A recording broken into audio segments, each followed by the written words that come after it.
এবার আওয়ামী লীগের নিষেধাজ্ঞা প্রত্যাহার না হলে গড়ে গড়ে আগুন জ্বলবে বললেন ব্যারিস্টার রুমিন ফারহানা। চরম হুঁশিয়ারি।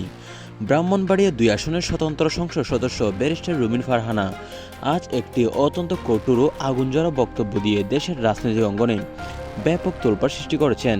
তিনি সরাসরি বলেছেন, আওয়ামী লীগের নিষেধাজ্ঞা প্রত্যাহার না হলে গড়ে গড়ে আগুন জ্বলবে। এটা কোনো হুমকি নয়, এটা জনগণের ক্ষোভের বাস্তব প্রতিফলন। স্বাধীনতাপ্রেমী এই দলকে দমিয়ে রাখা মানে লাখ লাখ মানুষের অধিকার কেড়ে নেওয়া। যদি ঈদের পরও নিষেধাজ্ঞা বহাল থাকে তাহলে দেশের প্রতিটি ঘরে ঘরে আগুন জ্বলবে। রবীন্দ্র ফারহানা আরও বলেন, আওয়ামী লীগকে ফিরিয়ে না আনলে জনগণ আর চুপ করে থাকবে না। শেখ হাসিনার নেতৃত্বে এই দলের অধিকার ফিরিয়ে দিতে হবে, না হলে পরিণতি হবে ভয়াবহভাবে। তার এই আগুনঝরা হুঁশিয়ারি বিএনপি সরকারের অভ্যন্তরে তীব্র উত্তেজনা সৃষ্টি করেছে। আওয়ামী লীগ নেতাকর্মীদের মধ্যে আশা উল্লাস দেখা গেল।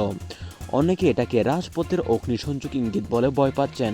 সামাজিক যোগাযোগ মাধ্যমে নেটিজনদের মধ্যে তুমুল আলোচনা চলছে।